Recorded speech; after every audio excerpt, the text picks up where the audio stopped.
The most memorable orgasms in literature. The best, the worst, the funniest, the most cringe-worthy. After my session on romantic literature last week on Damien Barr's Literary Salon Facebook page, I thought it would be fun to do a session on orgasms in literature, to look at how authors like to depict orgasms of all kinds. Good ones, bad ones, funny ones, hilarious ones, gay ones, straight ones, transgender ones. There are so many different kinds of orgasms to be found between the pages of a book. And many of us encountered our first orgasms between the pages of a book. I wonder if you might be in that category. And if so, do you remember them? I bet you do. Hi, Helen. Great to see you here this evening. And thanks for joining me. And hi, Laureen, and the other many people joining me on Instagram. It's great to see you all again this evening. This is going to be a fun and potentially orgasmic evening. There may be some X-rated material, so I'll warn you if it's coming up. And then for the faint of heart, people can always go and get a cup of tea during those moments. Throbbing members, opening flowers, trains rushing through tunnels. Those metaphors come thick and fast when authors start talking about orgasms. Some do it much better than others. One of my earliest memories from boarding school was reading Jilly Cooper under the covers. Well-thumbed copies of Octavia, Bella, Prudence, and other lovely girls' named books were passed around avidly, soon to be joined by Mills and Boons, Flowers in the Attic, and eventually Shirley Conran and Jackie Collins. Many of those books were the books that we learnt about sex from, and I would love to know if you had similar experiences. I bet you do. And I wonder if in this age of people discovering more from screens, if the teenagers of our world are still reading Forever by Judy Blume, for instance. I bet a lot of them still are. I discovered while doing my research for this session that there's actually a book that's already been written about this very subject by India Knight, which is called The Dirty Bits for Girls. And if only I'd managed to get hold of a copy before the session, I would have been able to read you extracts straight from there. And thanks to India Knight, she has done this fantastic compilation of all the naughty scenes from books going back to Fanny Hill, Forever Amber, and then some of the bunkbuster books that I mentioned earlier, such as Shirley Conran and Jackie Collins. And actually, I must say that's something that I had always thought was a great idea, to collect a book of those dirty bits from many other books. So well done to India Knight for doing that first. Maybe it's time to do another one, or maybe I should try and do one as well. Um, Jilly Cooper, I would like to start with her because she is my earliest memory of orgasms in novels. And I do love Jilly Cooper. She is a great person to have grown up with in many ways, because her aristocratic world is something of an idyll of sexuality. It must be said that it's very heterosexual, though over the years, Jilly has become more open to portraying other kinds of relationship, but they do tend to be in the background and not the foreground of her novels. No one in her books is frigid. No one has difficulties in bed. Mutuality of orgasm is a given. There are no venereal diseases, and rarely does anyone talk of contraception. Pregnancies, which seldom happen, are always okay, and when they do, they're desired. So the world of Jilly Cooper and her sexuality is pretty blissful.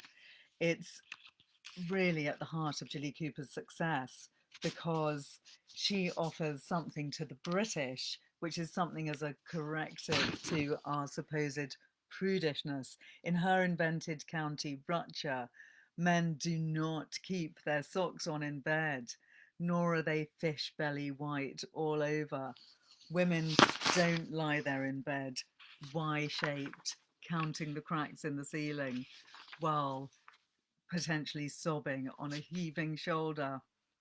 No, in Rutshire, Jilly Cooper's fictional county, men and women come together in glorious, celebratory, lustful, and uninhibited union. And then they do it again with someone else. That's the fun of Jilly Cooper. There's a huge amount of joyous, joyful sex. And her novels have actually got steadily ruder over the years. I can give you a little statistic to demonstrate that.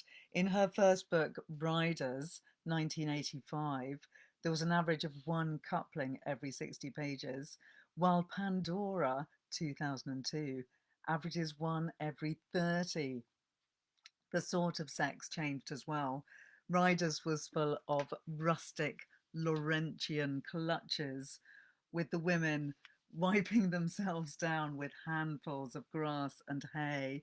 The word lesbian was sufficiently shocking to warrant a capital letter, and the breasts overflowed from their brassieres like a river bursting its dam. Whereas nowadays, in Jilly's more recent novels, we do have gay sex occurring, though it does tend to happen off stage. I'm now going to share some of the worst orgasm scenes from literature with you, because those are some of the most fun, I must say. Many of you will have heard of the Bad Sex Award, which has been going since 1993, though sadly it was actually stopped this year during the COVID lockdown, I think because it just seemed too mean to award somebody the Bad Sex Award when so many other sad things were going on. However, the Bad Sex Award is a great one to watch for finding some really terrible and amusingly awful sex scenes. And I'm going to read you a few of the most fabulously awful now. There's a book, of a collection of short stories called Dreams, Demons and Desires by Wendy Perrium, which is full of lovely short stories. And I must just say to everyone here joining me tonight, thanks for coming. Great to see you all.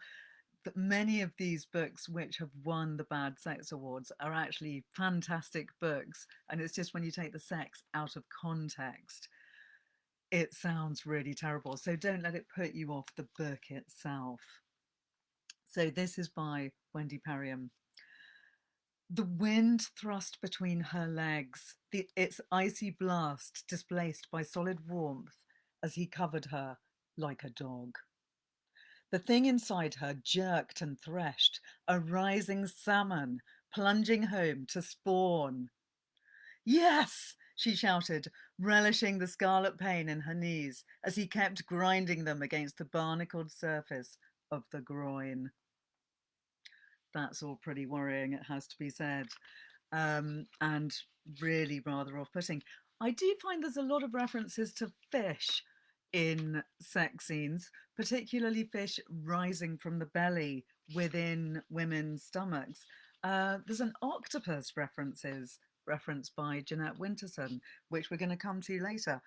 Fish seem to frequently be used as a metaphor for orgasms, and I'm not entirely sure why that is. Ponder that yourselves and get back to me. So here's another one. The Shape of Her by Rowan Somerville, 2010. This is a holiday read. And here is the sex scene, which did win a Bad Sex Award that year, I believe. She released his hair from her fingers and twisted onto her belly like a fish, flipping itself. Her movement so brusque, his chin bounced off her head. He grasped the side of her hips, pushed her away and pulled her to him with a slap. Again and again, with more force and velocity, Time Teen, not Time, Teen is her name. Teen pressed her face deeper into the cushion, grunting into the foam at each thrust. The wet friction of her tight around him, the sight of her open, stretched around him, the cleft of her body. It tore a climax out of him with a final lunge. Like a lepidopterist mounting a tough-skinned insect with a too-blunt pin, he screwed himself into her. I find that metaphor deeply worrying, like a lepidopterist mounting a tough-skinned insect with a too-blunt pin. He screwed himself into her. That's a really bizarre image to use for a positive sex act, I have to say.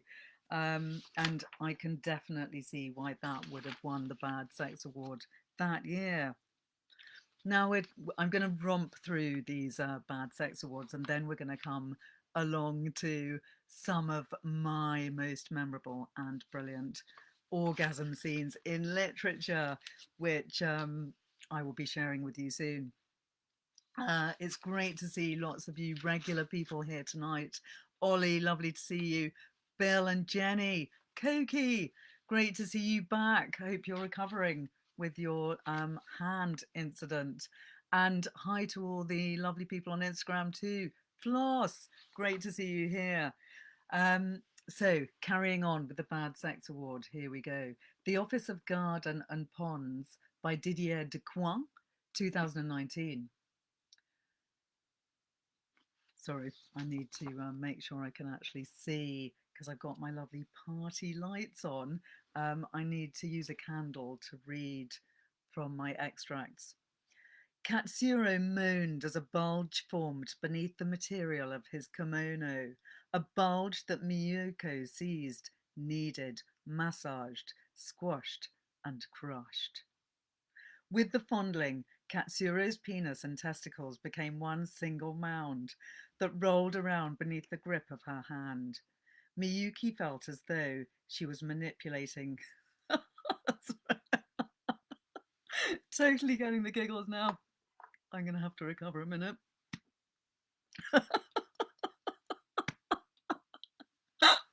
Really wasn't expecting that to make me laugh quite so much. Okay, recovering. Manipulating a small monkey. Okay, I really have to recover. So sorry. Miyuki felt as though she was manipulating a small monkey that was curling up its paws. That's just too much to cope with. Moving on. Sorry about that, everyone. I will try and keep it together for the next extract. Very bizarre, Colleen, I have to agree. I just love the way people use these very odd metaphors for the sexual act and for orgasms particularly. So the next one comes from The Age of Magic by Ben Okri, 2014. When his hand brushed her nipple, it tripped a switch and she came alight. He touched her belly and his hand seemed to burn through her. He lavished on her body. Indirect touches and bittersweet sensations flooded her brain. She became aware of places in her that could only have been concealed there by a god with a sense of humour. Adrift on warm currents, no longer of this world, she became aware of him gliding into her. He loved her with gentleness and strength, stroking her neck, praising her face with his hands, till she was broken up and began a low, rhythmic wail. She was a little overwhelmed with being the adored focus of such power. As he rose and fell, she felt certain now that there was a heaven, and that it was here in her body. The universe was in her, and with each movement it unfolded to her. That's actually kind of lovely in a way, and I don't quite see why it was so that it was one of the contenders for the Bad Sex Award, but it is quite comic, and at the same time rather touching. I like the way he says, that Ben Ockrey says, she became aware of places in her that could only have been concealed there by a god with a sense of humour. I mean, it's a bit of an odd idea, but kind of rather lovely too. So moving on now to Lady Chatterley's Lover, which I know that many of you will know well, and some of you may have actually discovered your first orgasm within those pages. Um, I find the way D.H. Lawrence describes sex pretty fantastic and absurd, both wonderful and ridiculous at the same time. And here is an example. She was giving way. She was giving up. She had to lie down there under the boughs of the tree like an animal while he waited, standing there in his shirt and breeches, watching her with haunted eyes. He too had bared the front part of his body, and she felt his naked flesh against her as he came into her. For a moment he was still inside her, turgid there and quivering. Then, as he began to move in the sudden, helpless orgasm, there awoke in her strange new thrills rippling inside her. Rippling, rippling, rippling, like a flapping, overlapping of soft flames, soft as feathers, running to points of brilliance, exquisite and melting her all molten inside. It was like bells rippling up and into a culmination. She lay unconscious of the wild little cries she uttered at the last. But it was over too soon, and she could no longer force down her own conclusion with her own activity.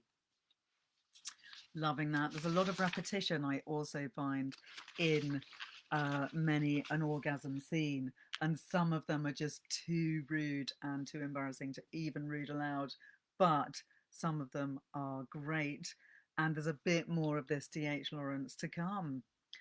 Then, as he began to move, in the sudden helpless orgasm, oh, sorry, this is the same one. I've just discovered that I'm reading it again. I'll just finish the sentence because it is good. There awoke in her new strange thrills rippling inside her, rippling, rippling, rippling, and so on. Um, so that's D.H. Lawrence, who is fantastic, and there's a bit more of him to come later. He's kind of ridiculous, but also great. And considering that he was very much of his time, he took sex very seriously, and he did like to go into paroxysms of fabulous metaphors when he was describing sex. Um, I'm just going to read you a little bit from Middlesex by Geoffrey Eugenides, who published his book in 2002, which is about a man and a woman who is an intersex human who thus experiences both male and female sexuality in different ways. And the the hero heroine of the novel is called Callie, and he is a hermaphrodite. He falls in love with her female best friend, who she refers to as the obscure object, and she has her first, or they have their first sexual encounter together at the age of 14. I turned the light off. I pressed against the object, meaning the obscure object, her friend. I took the backs of her thighs in my hands, adjusting her legs around my waist. I reached under her. I brought her up to me, and then my body, like a cathedral, broke out into ringing. The hunchback in the belfry had jumped and was swinging madly on the rope. I find that concept rather fabulous. The hunchback in the belfry had jumped and was swinging madly on the rope, which is clearly a reference to the Hunchback of Notre Dame. And it's a mad, hilarious, brilliant image for an orgasm, but I think not an inappropriate one. And in some ways, it works quite well. So before sharing a few more serious orgasm scenes, which will be coming up in the near future, I'm just going to give you a couple more extracts from famous works. Ernest Hemingway doesn't shy away from describing an orgasm, as you will see here in For Whom the Bell Tolls. For him, it was a dark passage which led to nowhere, then to nowhere, then again to nowhere, once again to nowhere, always and forever to nowhere. Heavy on the elbows in the earth to nowhere, dark, never any end to nowhere, hung on all time, always to unknowing nowhere. This time and again for always to nowhere, now not to be born once again, always and to nowhere, now beyond all bearing, up, up, up, and into nowhere, suddenly, scaldingly, holdingly, all nowhere gone, and time absolutely still. And they were both there, time having stopped, and he felt the earth move out and away from under them. That's literally an earth-moving orgasm moment. Hurrah! We got one into this evening, I'm very glad to say. And actually reading that aloud does illustrate, I feel, how much more brilliant books often are when you do read them aloud. Because when you read Hemingway to yourself just on the page, sometimes you don't get the magic, I think. But when you read it aloud and enjoy all that repetition, all those nowheres that come into that quite small paragraph, that is a moment that where reading it aloud makes an enormous difference. And I think I find that really quite a beautiful and powerful passage, whereas reading it quietly to yourself might not have the same effect.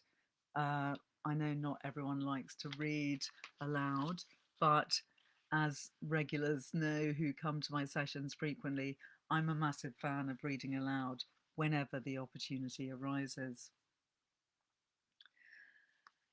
I'm now going to read you a little bit from Gone with the Wind by Margaret Mitchell, which is another of the most famous love stories ever, and which I believe I touched on last week in my great love stories session, which you can still find available, by the way, on my YouTube channel, Ella Bertu. She was darkness, and he was darkness, and there had never been anything before this time, only darkness and his lips upon her. Just finding that next page. Excuse me a sec. She tried to speak, and his mouth was over hers again. Suddenly she had a wild thrill, such as she had never known. Joy, fear, madness, excitement, surrender to arms that were too strong, lips too bruising, fate that moved too fast. So that's not quite an orgasmic moment, but it's definitely becoming one any minute now. And Gone with the Wind is a really fantastic book. I'm sure that many of you have read it, and if you haven't, now could be your perfect opportunity.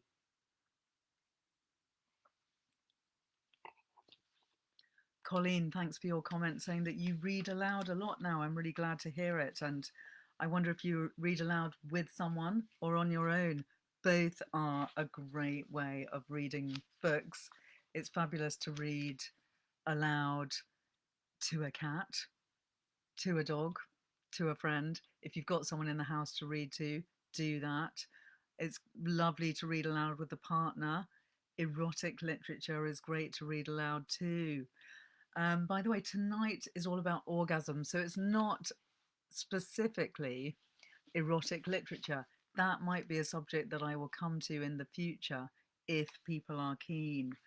This is really all about orgasmic moments within novels, which aren't necessarily erotic novels.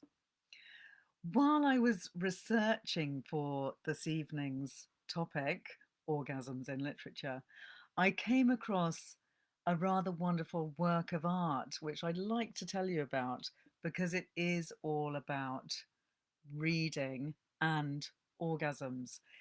Many of you might already know this. It's by an amazing photographer and video filmmaker called Clayton Cubitt. And he started this project in 2012, which is called Hysterical Literature. You can look it up and check it out on YouTube. But the idea behind it was that Clayton Cubitt asked various women to read aloud from their favourite book while they were being pleasured with a vibrator underneath the table. So they would be brought to orgasm while reading from their favourite book. The idea was that they would choose a book that was special to them. So it could be anything from Henry James' Portrait of a Lady to Anthony Burgess's Clockwork Orange. Uh, they all chose completely different things. Some people chose Proust. The book that they choose would not necessarily at all be a book of an erotic nature. It would just be their favourite book. And Clayton Cubitt got these women to sit at a table, which was just a normal wooden table, which then had a kind of curtain put over it, or a piece of cloth. And Clayton Cubitt's wife, who is also his working partner, went under the table with a vibrator wand, and she stimulated each of these women while they were reading their passage from the book until they came to orgasm. Now, YouTube is a platform which is completely anti porn, and these videos are actually not pornographic, but they are absolutely amazing and brilliant to watch in a rather fantastically joyful way. And I'm going to read you a little bit from one of the participants. Tony Bentley is one of the people that took part in this experiment called Hysterical Literature. And she is also a writer, more of which later. But she writes rather fantastically about the whole experience. And I'm going to read you a little extract from her piece on this experience. And you can all have a look at the videos on YouTube, which are easily searchable under the title Hysterical Literature. So this is Tony Bentley talking about her experience. I told Katie, who is Clayton Cubitt's wife, that I was a Hitachi virgin. Sorry, I was a Hitachi virgin. Hitachi is the name of the vibrator. I never really understood the point of vibrators, particularly if there was an able-bodied man around. So she offered to touch the side of my knee with the wand for a moment before filming a preview. Good thing she did that. Jesus, I mean, Holy Mary, Mother of God. Thus, I was relieved in 5 seconds of my concern about not being able to climax, and I quickly had the opposite problem. How would I last long enough to do justice to James? She's talking about Henry James, because her chosen passage to read was from The Portrait of a Lady by Henry James, which is her favourite book. By the time I'd read 2 pages, I was struggling mightily to keep my countenance. She spent half her time in thinking of, this is her reading aloud, she spent half her time in thinking of beauty, bravery, and magnanimity. The intensity was surging beyond my control, but I battled on. She had a fixed determination to regard the world as a place of brightness. My own determination was now seriously compromised, and I was reading solely phonetically. Sequential meaning had evaporated entirely, and only isolated words resonated. Of free expansion, of irresistible action. And I broke. The world was indeed a place of brightness as I spun open, Katie's paintbrush whirring me into timeless bliss, taking me from myself and thus returning me home. Once I had regained my breath, composure was not an option. I collapsed into a very particular laughter, a deep, rich laughter that is the spontaneous denouement of every hysterical literature session. A woman delighted, a woman who cannot believe she did what she just did, felt what she just felt. A woman drenched in joy. Hallelujah! And now, finally, I know what vibrators are really for. Reading. So that's what Tony Bentley says about the experience of taking part in the YouTube experiment or work of art, which is called hysterical literature. And actually, that is the thing I love about the faces that you see in that gallery on YouTube, is that every woman, it is all women who took part in the sessions, looks completely joyous and is very frequently laughing. So it was clearly an incredibly positive experience. And you only see the woman from her top half. So quite a fascinating project. And Tony Bentley also wrote a book, by the way, called The Surrender, which is an erotic memoir. So you can look up that yourselves. But she's clearly a brilliant writer. And I do think that she describes her orgasm in that passage rather brilliantly when she says that she was whirred into timeless bliss, taking me from myself and thus returning me home. So that was an interesting diversion from my usual literary travels. And it was one that I went on for your benefit. And thank you for sending me on that journey, which was my quest in looking for orgasms in literature. I'm also going to read you a little bit from Vladimir Nabokov, because many people, when I was tweeting and asking questions about this in advance, replied saying that the best sex scenes, in their opinions, are the ones that leave the sex undescribed so that you can do the imaginative work, which I fully agree with. So here's a little extract from Spring in Fialta by Vladimir Nabokov. One morning, Nabokov's narrator meets again the diverting woman in the grey suit in a Parisian hotel corridor. Every word is, if you're in the mood for a bit of the other, sexual. She is waiting for the elevator to take her down, a key dangling from her fingers. Her husband, she confides, has gone fencing. She leads him back to her room where, because of our sudden draft, a wave of muslin embroidered with white dahlias got sucked in, with a shudder and a knock, between the responsive halves of the French window, and only when the door had been locked did they let go of that curtain with something like a blissful sigh. And a little later, I stepped out on the diminutive cast iron balcony beyond to inhale a combined smell of dry maple leaves and gasoline. So that's a lovely example of the sexual act not being described, but very much hinted at by the description of the shudder and the knock, the two responsive halves of the French window, and letting go of the curtain with something of a blissful sigh. I got a tweet from a lovely guy who I've met on the internet in my literary rambles called Andre Hess, who said that he loves what he loves about the literary orgasm is all the agonizing and slow fumbling that leads up to it, such as in Love in the Time of Cholera, which is a beautiful book, which I'm sure lots of you have been reading of late. It seems to be a very popular lockdown book. And all the writing of Kazuo Ishiguro and Ondaatje, because both of those authors do have a huge amount of literary foreplay. I do fully agree that many of the best novels are the ones which are eternally leading up to the sexual act. But I decided that tonight I would only focus on the orgasm itself, because we don't have time to go into the foreplay.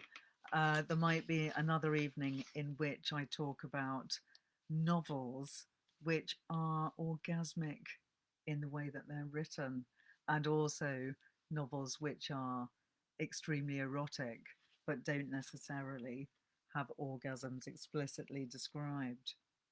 However, another one which is a different kind of literary orgasm, which I'd love to mention, is D.H. Lawrence once again, who is describing a very famous wrestling scene between two men in the novel Women in Love. And this is a hugely homoerotic scene, which many people would interpret as two men pretty much having sex, but they don't actually quite get to that point. So they wrestled swiftly, rapturously, intent and mindless at last, two essential white figures working into a tighter, closer oneness of struggle, with a strange octopus-like knotting and flashing of limbs in the subdued light of the room. A tense white knot of flesh gripped in silence between the walls of old brown books.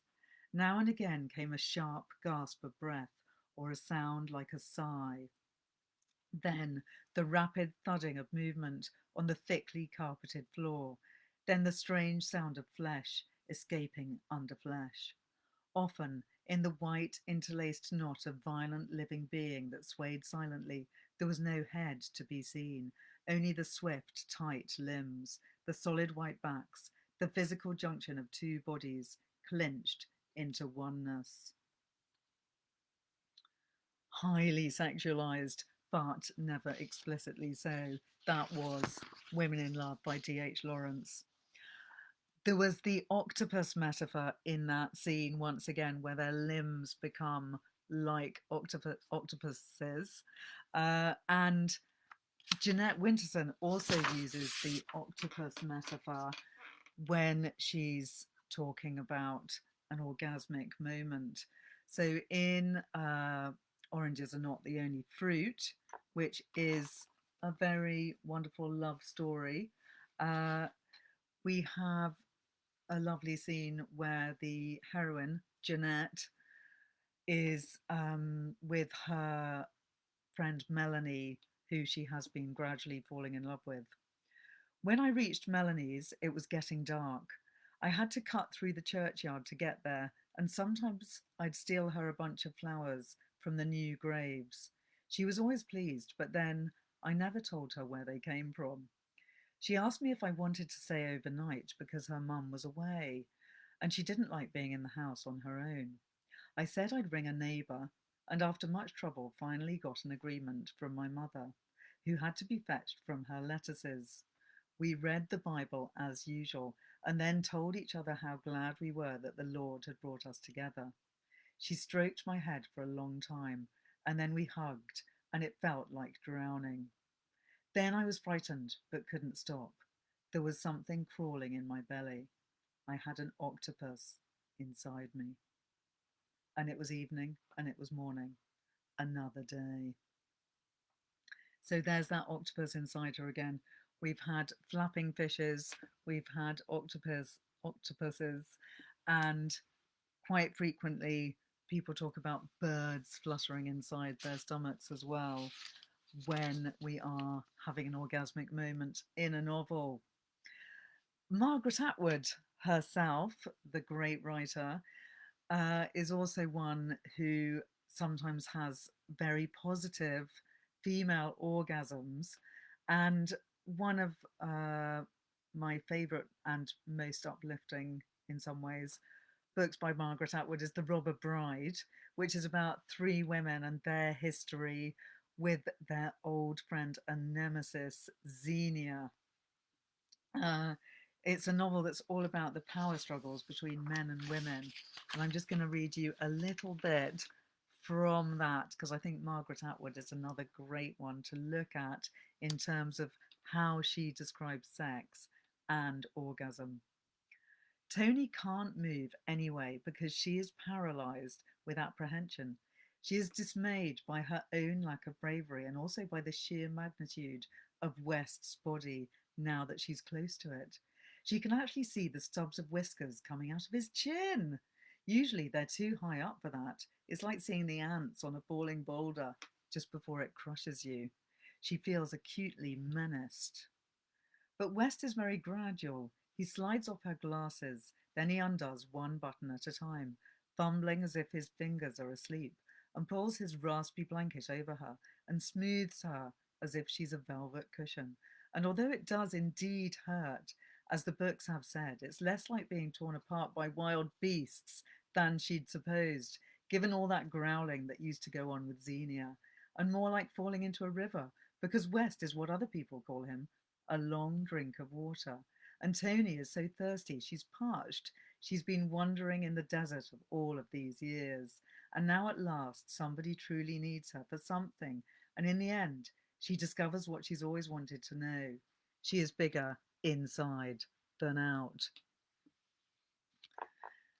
Which is an interesting way of looking at your sexuality. So there are so many books that I want to mention, but I'm also aware that time will run out. So there's a couple of key orgasm scenes that I must share with you, one of which is the terrible, climactic, brilliant, and awful orgasm scene in Ian McEwan's On Chesil Beach, which is a book, for people that don't know it, all about two virgins who are moving towards getting married, and they are completely unable to express their feelings for each other. Essentially, Edward Mayhew, who's the boy, the fiance in the couple, is a historian academic who is absolutely desperate to get together with his future wife Florence, but he decides to save himself until their wedding night. And so he is in an absolute state of total frenzy and desire when it comes to their wedding night, while Florence Ponting, his wife-to-be, is a violinist whose only real desire in life is to become a musician, and she is actually completely terrified of the sexual act and knows that it could all go absolutely horribly wrong, but she really wants to please her future husband and do everything she can to make it a positive experience. So Ian McEwan, I feel, does lead up to this scenario absolutely brilliantly and with total agonizing pain. I must say it's one of the books that I have found most painful to read, because you can tell from the get-go that it's all going to go horribly wrong. And it is frankly completely unbearable when it happens. But I must admit, rereading it, I have been all the more awestruck and impressed by Ian McEwan's cleverness at describing the emotions of the two different parties in this situation, and you completely feel for them with their own different angst and agony. Edward, who has his petty ambitions and his pride, and Florence, who is absolutely prudish and really can't bear the idea of sex. But they're both in their different ways trying their best to get over these issues. So I'll read you the scene because it is brilliant. She said, "Very well, you may kiss my vibrato." He took her left hand and sucked the ends of her fingers in turn and put his tongue on the violin player's calluses there. They kissed, and it was in this moment of relative optimism for Florence that she felt his arms tense, and suddenly, in one deft, athletic move, he had rolled on top of her, and though his weight was mostly through his elbows and forearms, planted on either side of her head, she was pinned down and helpless, and a little breathless beneath his bulk. She felt disappointment that he had not lingered to stroke her pubic area again, and set off that strange and spreading thrill. But her immediate preoccupation, an improvement on revulsion or fear, was to keep up appearances, not to let him down or humiliate herself, or seem a poor choice among all the women he had known. She was going to get through this. She would never let him know what a struggle it was, what it cost her to appear calm. She was without any other desire but to please him and make this night a success, and without any other sensation beyond an awareness of the end of his penis, strangely cool, repeatedly jabbing and bumping into and around her urethra. Her panic and disgust, she thought, were under control. She loved Edward, and all her thoughts were on helping him have what he so clearly wanted and to make him love her all the more. It was in this spirit that she slid her right hand down between his groin and hers.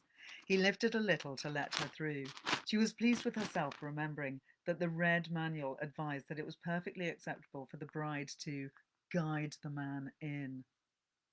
She found his testicles first, and not at all afraid now, she curled her fingers softly around this extraordinary bristling item she had seen in different forms on dogs and horses, but had never quite believed could fit comfortably on adult humans. Sorry, everyone, I forgot to say that this was a rather X-rated section. Drawing her fingers across its underside, she arrived at the base of his penis, which she held with extreme care, for she had no idea how sensitive or robust it was. She trailed her fingers along its length, noting with interest its silky texture, right to the tip, which she lightly stroked. And then, amazed by her own boldness, she moved back down a little to take his penis firmly, about halfway along, and pulled it downwards, a slight adjustment, until she felt it just touching her labia. How could she have known what a terrible mistake she was making?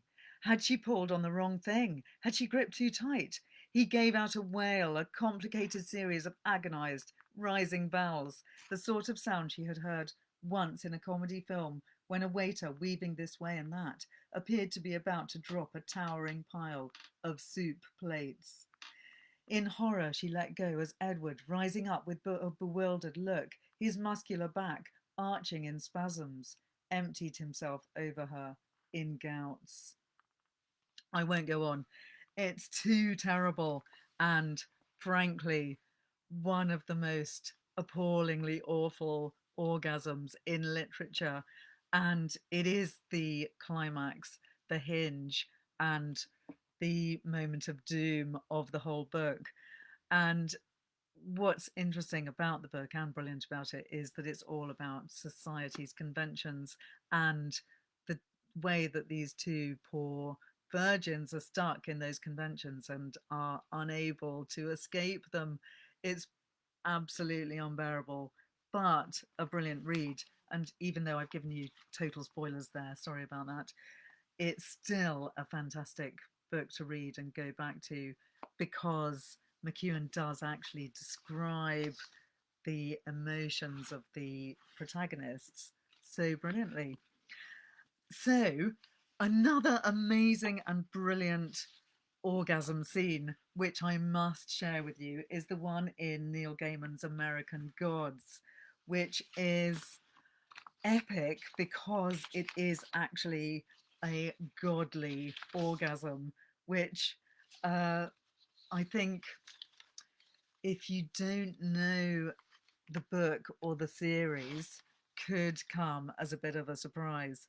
In brief, American Gods is a novel. It was actually released in 2001 and has since been serialized and put onto Netflix, which is about Shadow, an ex-convict released from prison 3 days early when his wife is actually killed in a car accident on the very day of his release. And Shadow seems to be then caught up in a strange series of coincidences which lead him to various gods who are existing in the present day in America. They're the new gods. And one of the gods that he meets is a man called Wednesday, who turns out to be an incarnation of Odin, the All Father. The All Father.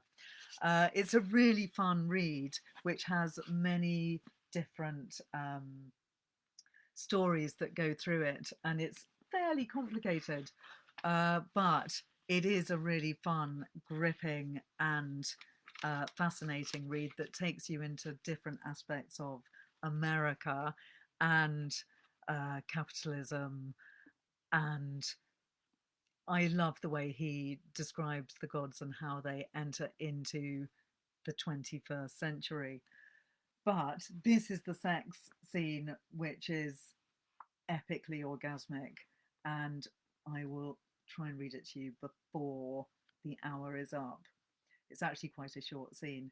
And the heroine of the scene, just to give you a tiny clue, is a goddess called Bilquis, who is an incarnation of the Queen of Sheba. In a dark red room, the colour of the walls is close to that of raw liver, is a tall woman dressed cartoonishly in a too tight silk shorts, her breasts pulled up and pushed forward by the yellow blouse tied beneath them. Her black hair is piled high and knotted on top of her head. Standing beside her is a short man wearing an olive t-shirt and expensive blue jeans. He is holding in his right hand a wallet and a Nokia mobile phone with a red, white and blue faceplate. The red room contains a bed, upon which are white satin-style sheets and an oxblood bedspread.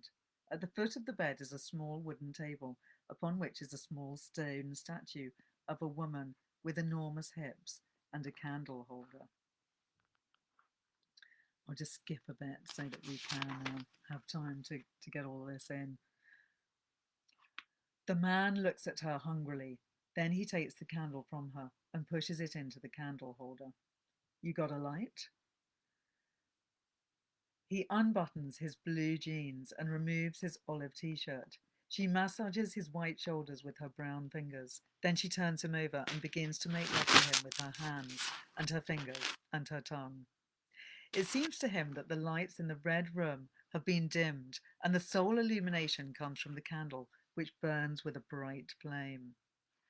What's your name? He asks her. Bilquis, she tells him, raising her head, with a Q. A what? Never mind. He's gasping now. Let me fuck you, he says. I have to fuck you. Okay, hun, she says, we'll do it. But will you do something for me while you're doing it? Hey, he says, I'm paying you, you know. She straddles him in one smooth movement, whispering, I know, honey, I know you're paying me. And I mean, look at you. I should be paying you. I'm so lucky. He purses his lips, trying to show that her hooker talk is having no effect on him. He can't be taken. She's a street whore, for Christ's sakes, and he's practically a producer, and he knows all about last-minute rip-offs, but she doesn't ask for money. Instead, she says, honey, while you're giving it to me, while you're pushing that big, hard thing inside of me, will you worship me? Will I what? Will you call me goddess? Will you pray to me? Will you worship me with your body? He smiles. Is that what she wants? Sure, he says. We've all got our kinks. At the end of the day. She reaches her hand between her legs and slips him inside her. Is that good, is it, goddess? He asks, gasping. Worship me, honey, says Bilquis, the hooker. Yes, he says, I worship your breasts and your eyes and your cunt. I worship your thighs and your eyes and your cherry red lips. Yes, she croons, riding him like a storm-tossed boat rides the waves. I worship your nipples from which the milk of life flows, your kisses, honey, and your touch scorches like fire, and I worship it. His words are becoming more rhythmic now, keeping pace with the thrust and roll of their bodies. Bring me your lust in the morning and bring me relief and your blessing in the evening. Let me walk in dark places unharmed, and let me come to you once more and sleep beside you and make love with you again. I worship you with everything that is within me and everything inside my mind, with everywhere I've been and my dreams and my... What are you doing? This feels amazing, so amazing. And he looks down at his hips, at the place where the two of them can join. But her forefinger touches his chin and pushes his head back. So he's looking only at her face and at the ceiling once again. Keep talking, honey, she says. Don't stop. Doesn't it feel good? It feels better than anything has ever felt, he tells her, meaning it as he says it. Your eyes are stars burning in the shit, the firmament, and your lips are gentle waves that lick the sand, and I worship them. And now he's thrusting deeper and deeper inside her. He feels electric, as if his whole lower body has become sexually charged, priapic, engorged, blissful. Bring me your gift, he mutters, no longer knowing what he's saying. Your one true gift, and make me always this, always, I pray, And then the pleasure crests into orgasm. blasting his mind into void, his head and self, an entire beingness, a perfect blank as he thrusts deeper into her and deeper still. Eyes closed, spasming, he luxuriates in the moment, and then he feels a lurch, and it seems to him that he's hanging head down, although the pleasure continues. He opens his eyes. He thinks, grasping for thought and reason again, of birth, and wonders without fear, in a moment of perfect postcoital clarity, whether what he sees is some kind of illusion. This is what he sees. He's inside her to the chest, and as he stares at this in disbelief and wonder, she rests both hands upon his shoulders and puts gentle pressure on his body. He slides further inside her. How are you doing this to me? He asks, or he thinks he asks, but perhaps it's only in his head. You're doing it, honey, she whispers. He feels the lips of her vulva tight around his upper chest and back, constricting and enveloping him. He wonders what this would look like to somebody watching them. He wonders why he is not scared. And then he knows. I worship you with my body, he whispers, and as she pushes him inside her, her labia pull slickly across his face and his eyes slip into darkness. She stretches on the bed like a huge cat, and then she yawns. Yes, she says, you do. That is a pretty amazing scene, and it turns out that Bilquis, the goddess, needs to effectively inhale men in order to have the energy to carry on living. So it's apparently also an amazing scene, by the way, in the serialization, which you can find on TV. There were many other scenes that I wanted to share with you. Gravity's Rainbow by Thomas Pynchon has an epic orgy scene in which everyone comes together all at the same time. There are orgasms going off in every direction. It all takes place on the good ship Anubis, and that is a rather splendidly hilarious and over-the-top orgy orgasm scene. Then there's also some great non-fiction that I've discovered while researching, and I'll just tell you a couple of the titles. There's The Intimate History of the Orgasm, which was written in 2004, which is a fascinating anatomical and conceptual history of the orgasm and the way that the orgasm was apparently discovered in the 13th century, which seems a bit crazy. How can an orgasm be discovered? Maybe it was the first time it was described. I'm not sure, but that's a really great looking piece of non-fiction about the orgasm. There's also a book called Moan, Anonymous Essays on Female Orgasm by Emma Koenig, 2018. There are many more fantastic books which touch on sexuality and orgasm. Thanks for your mentions tonight. Koki, Anais Nin is pretty fruity on the orgasms front, I have to agree. And Helen, you mentioned Monique Ruffy's The Tryst, which is very racy, and the collection by Nina Leger. Wouldn't read these aloud, says Helen. Thanks for that. So thanks so much for all your brilliant suggestions this evening. There's also some books that I haven't even had time to mention, but this is one of them. Thanks, Sam, for bringing that to my attention. Sex with Shakespeare, which is a memoir by Gillian Keenan, which takes us through Gillian's life. She is someone that loves spanking, and she explores this through the plays of Shakespeare, being someone who knows Shakespeare very well. And this actually gives people great insight into Shakespeare as well as into female sexuality. So thanks everyone so much for joining me this evening. I hope you have enjoyed it. I will put up the list of books on Instagram and Facebook so that you can have a look at them and remember their titles. And next week, I'm going to be doing long-term relationships in literature.